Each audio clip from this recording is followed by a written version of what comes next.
사람들이 세상에서 원하는 삶의 목적은 행복입니다. 불행을 원하는 사람은 한 사람도 없습니다.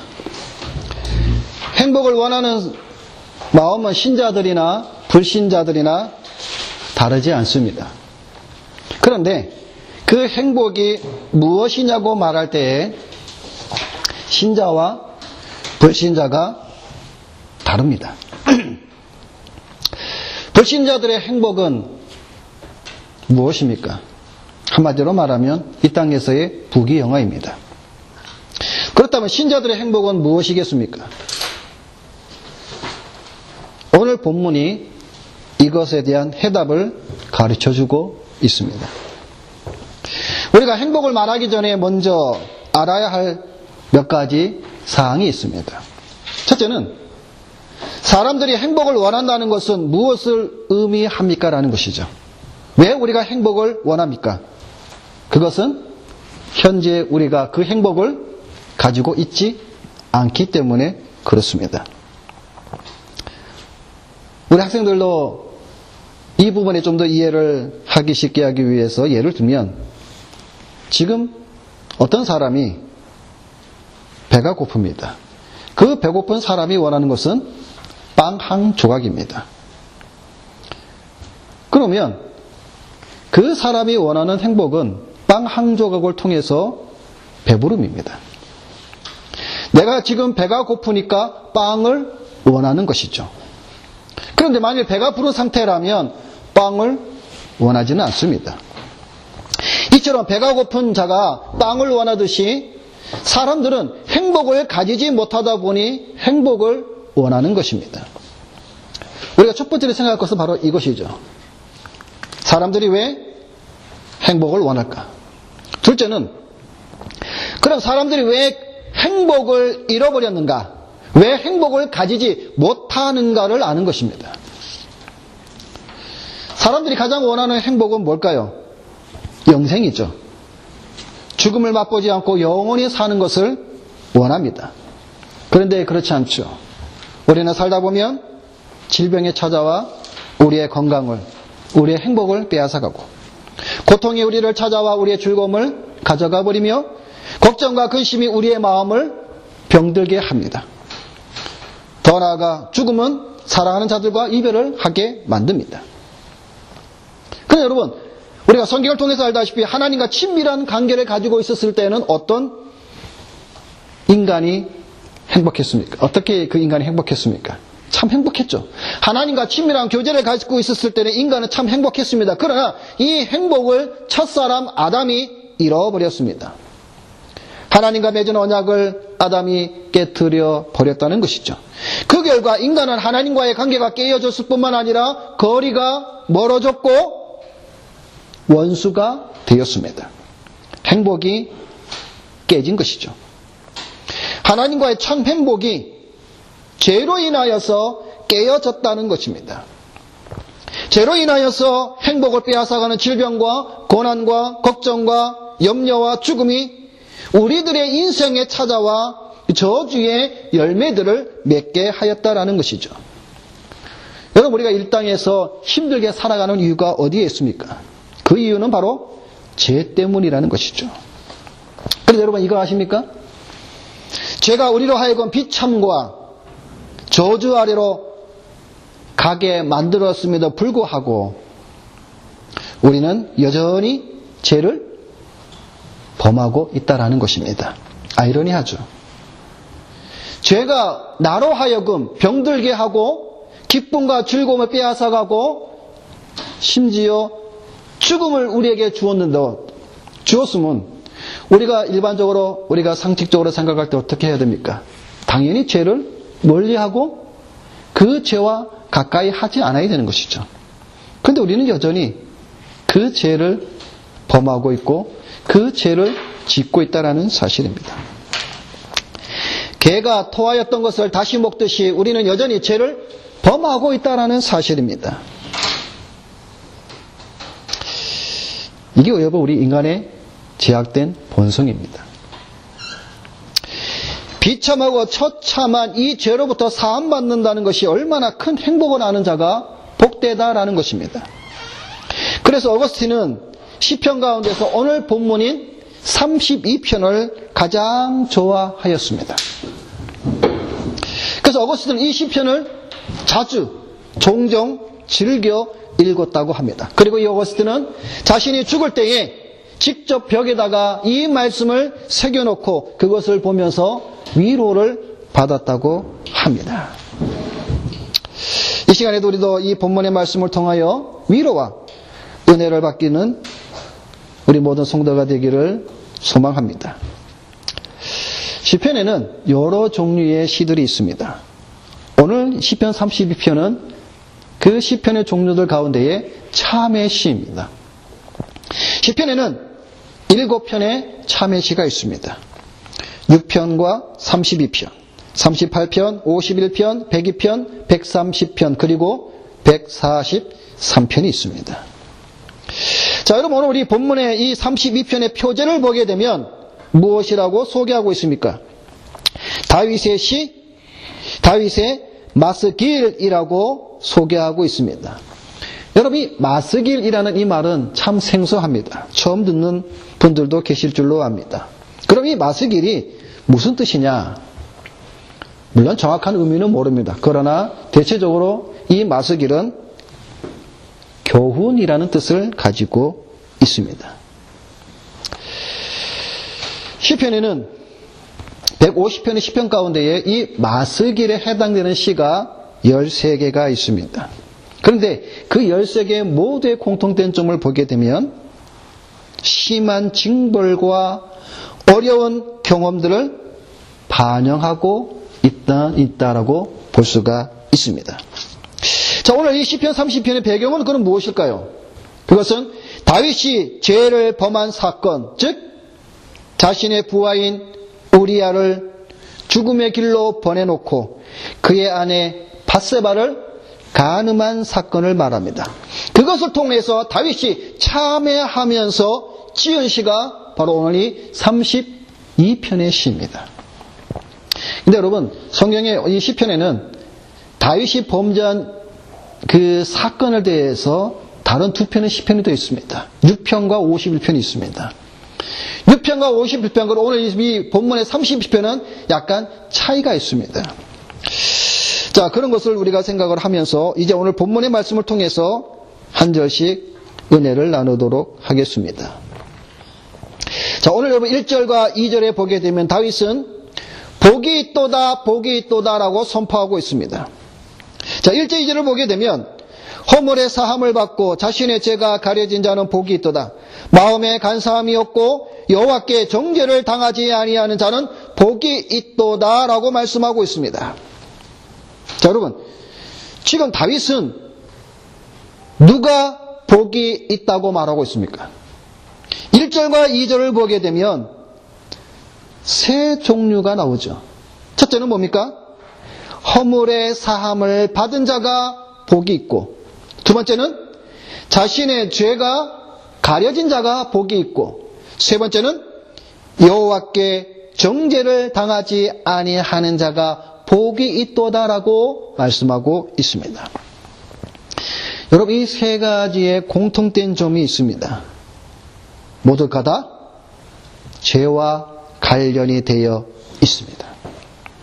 다시 말해서 죄의 개념을 세 가지 서로 다른 용어로 표현하고 있습니다. 뭡니까?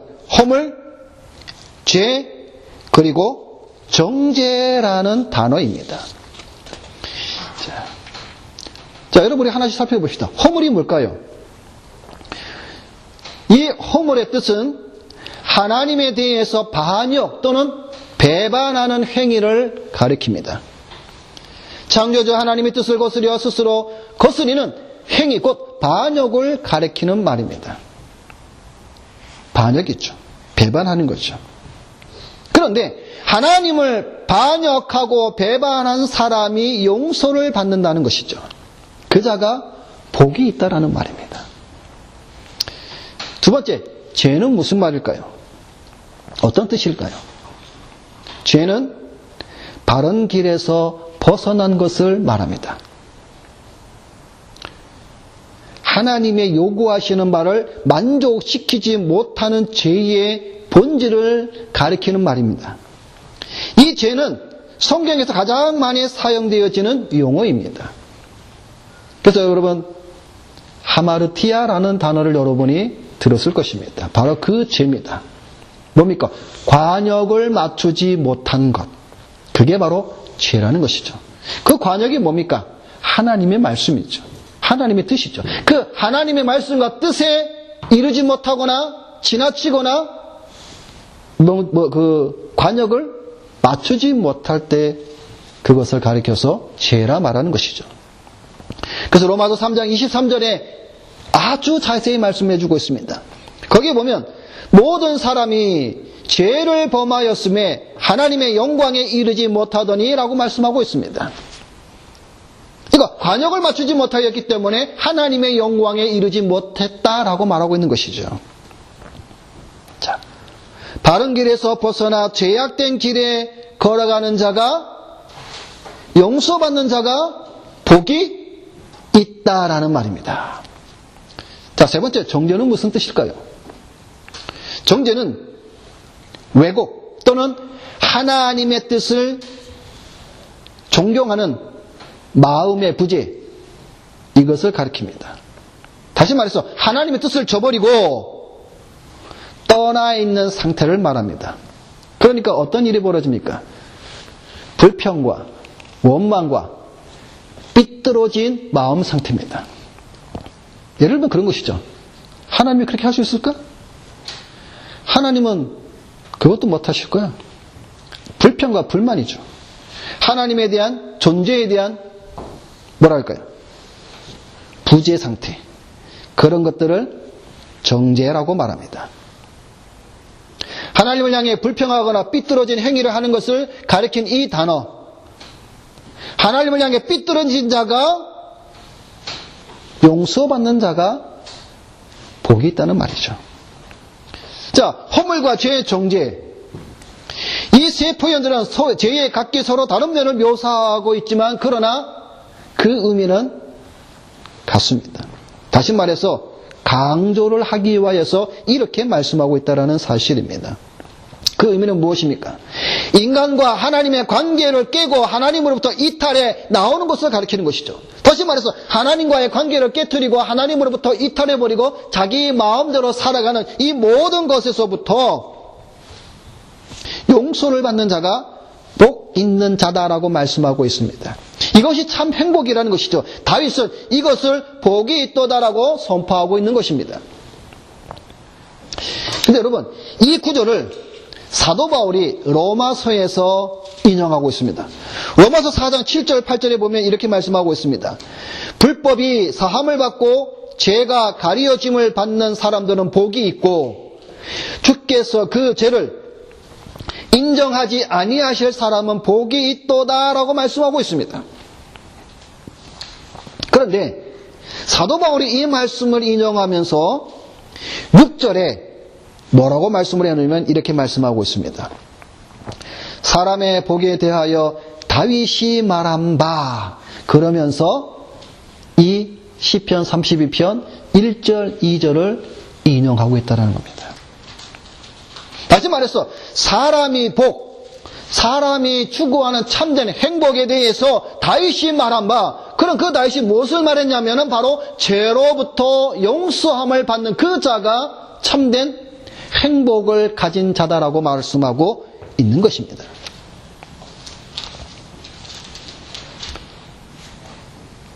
다윗은 자신이 범죄함으로 인하여 당하였던 그 뼈아픈 양심의 고통,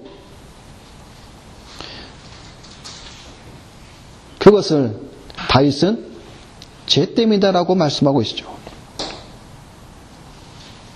그래서 다윗은 자신의 그 죄로 인하여서 얼마나 그가 심한 고통과 어려움에 빠졌는가를 3절 4절에 이렇게 고백하고 있습니다.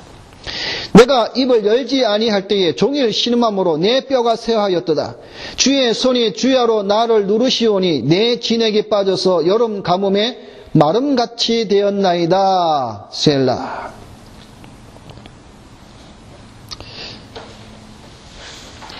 여러분 오늘 이 3절을 보게 되면 다윗도 우리와 다르지 않음을 보게 됩니다. 무엇일까요? 여기 내가 입을 열지 아니하므로 이게 무슨 말일까요? 벙어리가 됐다는 얘기일까요? 그렇죠. 자기의 죄를 숨기기에 바빴습니다. 다윗은 처음에 고백하지 않았습니다. 그 죄를 숨기기에 바빴습니다. 그러나 그의 심령과 육신은 어떻게 되었습니까? 점점 고통 중에 메말라 가고 있었습니다.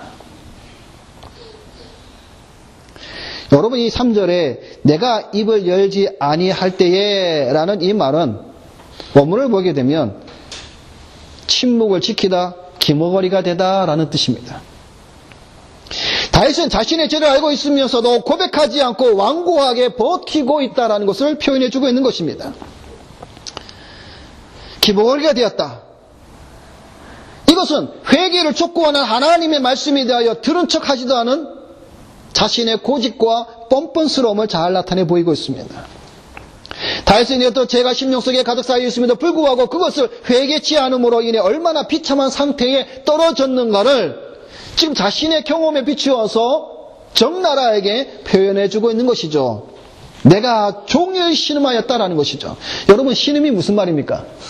아파서 끙끙대는 것을 말하죠. 다윗이 얼마나 아파서 끙끙대는 종일. 그리고 뭡니까? 뼈가 새하였다. 여러분 뼈가 새하였다라는 말은 뭐냐면 썩었다라는 말입니다.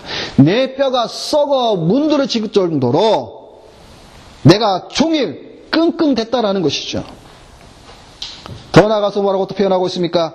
주의 손이 주야로 나를 누르시오니 하나님의 그 진노의 손이 나를 누르고 있으니 다윗이 편할 날이 없겠죠.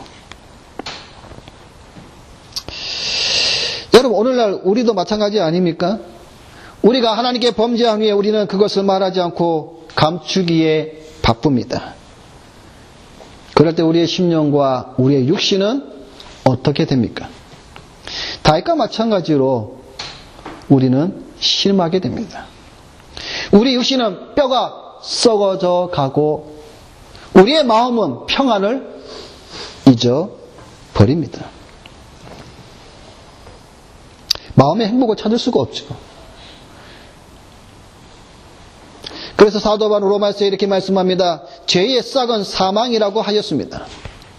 그렇기 때문에 우리가 죄를 지으면 사망이 우리에게 주어진 값이기 때문에 이 비참한 죽음, 이 죄의 싹은 사망이라는 이 가운데에서 죄 사함을 얻는 자가 있다면 그는 실로 복된 자라고 말하고 있는 것입니다. 다윗은 죄로 인한 자신의 고통과 괴로움을 해결하기 위하여서 어떻게 하였습니까? 다윗은 하나님 앞에 나아가 자신의 죄를 철저하게 자복하고 회개하는 길밖에 없다는 것을 알게 됩니다. 그래서 다윗은 철저한 회개를 통하여 하나님 앞에 죄사함을 받게 됩니다. 그런데 여러분 오늘 본문 5절 말씀을 우리 한번 보겠습니다. 오늘 본문 이 5절의 말씀을 보게 되면 다윗이 어떻게 하나님 앞에 회개하였고 다시 말해서 오늘 우리도 어떻게 하나님 앞에 회개하는 것을 우리가 배울 수가 있다는 것이죠. 자, 5절을 보게 되면 내가 이르기를 내 허물을 여호와께 자복하리라 하고 주께 내 죄를 아뢰고 내 죄악을 숨기지 아니하였더니 곧 주께서 내 죄악을 사하셨나이다 라고 말씀하고 있습니다. 자, 여기에 보면 회개의 세 가지 원리가 나옵니다. 첫째는 자복하는 것이죠. 자복을 하되 누구에게 합니까? 여호와께 자백하는 것이죠. 그래서 다윗은 뭐라고 말합니까? 여호와께 자복하리라. 뭐를 자복하는 것이죠? 내 죄를. 여호와께 자복하리라. 여기서 자복하라는 말은 무슨 말인가 하면 자신을 내보이다 또는 고백하다라는 뜻입니다. 다시 말해서 다윗은 자기의 죄와 허물을 스스로 나타내 보인다라는 것이죠. 누구에게? 하나님에게, 여호와에게. 마찬가지로 우리의 죄를 여호와께 보여야 됩니다. 여러분 우리는 죄는 사람들에게 심지어는 부부간에도 또는 부모와 자식간에도 숨길 수 있습니다. 그러나 여호와 하나님께는 여러분 숨기지 마십시오. 다 보이십시오. 그게 여호와께 자복하리라 하는 다윗의 고백이 바로 참된 회개의 열쇠가 됩니다. 다음으로 무엇입니까? 아레고라고 말씀하고 있죠. 아레고. 근데 무엇을 아레고라고 말하고 있습니까? 내 죄를 아레고라고 말하고 있죠. 여러분 3절을 보게 되면 다윗이 내 입술을 열지 아니할 때라고 말씀하고 있죠. 이거와 비교되는 것이죠. 3절에 입술을 열지 아니하는 것과 같은, 즉 범죄의 사실을 자백하지 않은 것과 상반된 의미를 지금 이 5절을 통해서 다윗은 뭐예요? 내 죄를 아뢰었다라고 말씀하고 있는 것이죠. 여러분, 죄가 있음에도 불구하고 완고하게 침묵하는 것이 다윗을 더 무거운 고통으로 떨어뜨린다는 이유를 우리는 분명히 알 수가 있었습니다.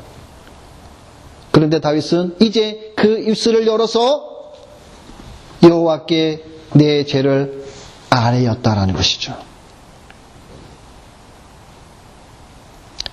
자, 세 번째는 뭡니까? 숨기지 않는 것이죠. 무엇을 숨기지 않습니까? 내 죄악을 숨기지 아니하였더니. 지금 다윗은 이 5절의 말씀을 보게 되면 1절과 2절의 말씀을 그대로 와서 소행하고 있는 것이죠. 내 허물을, 내 죄를, 내 죄악을. 여기서 이 죄악이라는 말은 2절의 정죄라는 단어와 같은 단어입니다. 다시 말해서 정죄를, 내 정죄를 숨기지 아니하고. 자, 그런데 여기에 내 죄악을 숨기지 아니하였더니라는 이 단어는 히브리어에서 가장 강한 의미의 부정어로 사용되는 단어를 쓰고 있습니다. 이것을 통해서 지금 다윗은 무엇을 말하고 있냐 하면 자신이 저지른 죄악을 자신 스스로가 그 진상을 낱낱이 뭐예요? 밝히겠다라는 의미입니다. 그러니까 뭡니까? 다윗은 철저하게 하나님 앞에 자기 자신을 벌거벗은 몸으로 내보였다라는 말입니다. 자, 정리해 봅시다. 다윗에게는 첫째, 여호와께 뭐예요? 자복했습니다. 여호와께 자기 자신을 내보였습니다. 그리고 여호와께 자기의 죄를 아뢰었습니다. 이제 입을 열어서 있는 그대로 모든 것을 토해냈습니다. 그리고 세 번째로 자기가 스스로 모든 것을 밝히고 있다는 것이죠. 철저하게 발가벗겨진 것이죠. 이게 다윗의 회개입니다. 자, 그런데 우리는 이 5절에서 놀라운 사실을 하나 보게 됩니다. 그것은 뭐냐면 죄의 고백을 받으신 하나님의 반응입니다. 자, 하나님께 어떻게 해서 반응하고 있죠? 5절 하반절을 보게 되면 이런 말씀이 있습니다. 5절 하반절에 곧 주께서, 자, 우리가 구분으로 다 함께 읽어봅시다. 시작. 곧 주께서 내 죄악을 사하셨나이다 라고 말씀하고 있습니다. 지금 다윗이 범죄한 사실을 고백했을 때에 하나님께서 나타나신 반응은 뭐냐면 주께서 내 죄악을 사하셨나이다 라고 다윗이 고백하고 있는 것이죠. 자, 여기에 이 곧 주께서 내 죄악을 사하셨나이다 라는 이 구절을 좀 더 원문에 가까운 표현으로 말씀을 드리면 이런 뜻입니다. 나의 죄악을 들어서 치우셨나이다 라는 말입니다. 자, 무슨 말입니까? 하나님께서 우리의 죄를 사하여 주신다는 것은 죄를 단지 표면 위로 끌어올리시는 것이 아니라 죄를 들어 올려서 내어 버리신다라는 뜻입니다. 여러분 놀랍지 않습니까? 우리가 죄를 고백하면 그것을 들어 올려서 멀리 치우신다라는 말입니다. 이게 주께서 내 죄악을 사하셨나이다 라고 말씀하신 하나님의 놀라운 은혜의 반응입니다. 여러분 우리가 이 말씀 속에서 우리는 여호와를 찬양해야 되며 할렐루야 그분께 감사와 영광을 돌려야 함은 당연하다는 것이죠. 여러분 우리는 죄의 짐을 지고 그 죄의 짐에 짓눌려서 우리는 신음하며 우리는 고난 가운데 있는 것이죠. 그 죄를 하나님께서 들어서 멀리 치우신다라는 겁니다. 근데 여러분, 얼만큼 멀리 내어 더 하나님께서 치우십니까? 자, 이게 죄의 짐이라고 칩시다. 자, 하나님께서 죄의 짐을 들어서 얼만큼 멀리 치우십니까? 요 정도 치울까요? 아니면 저 우리 태민인데까지 저까지 이렇게 치울까요? 시편은 우리에게 이렇게 말씀하고 있습니다. 동이 서에서 먼 것 같이 우리의 죄가를 우리에게서 멀리 옮기셨으며, 여러분, 동이 서에서 먼 것 같이, 이 말이 단순한 말씀이 아닙니다. 여러분, 동이 서에서 먼 것 같이 무슨 말씀입니까? 동쪽과 서쪽은 멀죠? 가깝지 않습니다. 우리의 죄권을 이렇게 멀리 치우셨다라고 말씀하고 있는 것입니다. 그래서 다윗은 6절에 이렇게 말씀하고 있습니다. 모든 경건한 자는 주를 만날 기회를 얻어서 주께 기도할지라. 주님께 나아가 회개하며 기도하는 자는 그 죄악을 사함받는 은혜가 있음을 잊지 마시기 바랍니다. 다윗은 죄 사함을 받은 자의 축복에 대해서 이렇게 말씀하고 있는 것이죠. 여러분, 참된 행복이 과연 무엇이냐라고 했을 때 우리는 이 시편 32편의 말씀을 여러분이 기억해야 될 것입니다. 마지막으로 죄 사함을 받은 자의 축복에 대해서도 다윗은 이렇게 말씀하고 있습니다. 7절의 말씀이죠. 주는 나의 은신처이니 환난에서 나를 보호하시고 구원의 노래로 나를 두르시리이다 라고 말씀하고 있습니다. 6절도 마찬가지죠. 자, 이 말씀을 정리해보면 죄 사함을 받은 자의 축복이 과연 무엇으로 우리에게 보여주고 있느냐? 첫째는 두말할 것 없이 죄 사함이죠. 두 번째는 안전함을 느끼게 하는 것이죠. 세 번째는 여호와께서 다시 피난처가 되어 주십니다. 네 번째는 여호와께서 그를 환난에서 보호하십니다. 그리고 다섯 번째로 구원의 노래가 그를 두르리로다라고 말씀하고 있습니다. 이게 죄 사함을 받은 자의 축복입니다. 이게 참된 행복이라는 것이죠. 여러분, 이 말씀에 이 땅에서의 세상 사람이 추구하는 부귀영화는 들어있지 않습니다. 성경은 우리에게 참된 행복이 무엇인가를 우리로 하여금 보여주시고 그것을 원하게 한다는 사실이죠. 여호와의 손이 심판의 때에는 무겁게 되지만 죄를 자백할 때에는 여호와의 손이 그를 보호하십니다. 여러분이 4절 말씀해 보았죠. 여호와의 손이 주야로 나를 누르시니 다윗이 진에게 빠져서 여론 가뭄같이 내 뼈가 썩었나이다라고 신음하고 있는 모습을 보게 됩니다. 그러나 6절과 7절에 와서는 그 여호와의 손이 그를 짓누르는 손이 아니라 어떤 손이 되었습니까? 그를 보호하시며 그를 인도하는 손이 되었다라는 것이죠. 똑같은 여호와의 손이지만 다르게 역사할 때 그 의미는 달라진다라는 사실입니다. 다윗은 기도를 통하여 죄사함과 축복을 말하면서 이렇게 권면하고 있습니다. 9절입니다. 너희는 무지한 말이나 노새같이 되지 말지어다 라고 권면하고 있습니다. 여러분, 무슨 말일까요? 어떤 의미가 있습니까? 무지한 말, 노새, 이것들이 가리키는 의미는 뭐냐면 완고함, 고집, 그것으로 버티지 말라는 것이죠. 근데 여러분, 우리 주변에는 이러한 신자들이 있음을 우리는 의외로 많이 보게 됩니다. 얼마나 고집이 세고 얼마나 완고한지 그 자기의 회개치 않는 고집과 그 완고함으로 자기 자신의 멸망에 빠질지도 모르면서 고집과 완고함을 부리는 자들이 있습니다. 근데 이런 자들이 여러분 실상 악인들입니다. 그래서 뭐라고 말씀하고 있습니까? 10절에 악인에게는 많은 슬픔이 있으나 무지한 말과 노새 같은 자들에게는 결국 많은 슬픔은 있을 것입니다. 그러나 여호와를 신뢰하는 자에게는 인자하심이 두르리로다. 자기의 고집과 자기의 완고함을 깨트리고 망군이와 합하여 나가서 자기 자신을 발가벗은 모습으로 철저히 내보이고 회개한다면 그 자가 여호와의 선하심을 맛보게 될 것이며 죄 사함의 은혜를 받는다라는 말씀입니다. 말씀을 맺겠습니다. 인생의 참된 행복의 시작은 죄 사함부터 시작입니다. 이 죄 사함에 복이 없다면 우리는 참으로 불쌍한 인생입니다. 세상 사람들이 원하는 모든 것을 다 가졌어도 죄 사함이 없는 자는 참으로 비참한 인생일 뿐입니다. 그러나 비록 가진 것이 없고 가난하게 살아도 죄 사함의 은혜를 받은 자는 참으로 복된 자입니다. 오늘 이 자리에 모인 여러분들은 어떤 행복을 추구하며 어떤 행복을 찾아다니십니까? 바라건대 죄 사함의 복을 받아 참된 행복을 누리는 여러분들이 되시기를 바랍니다. 복이 있도다, 복이 있도다.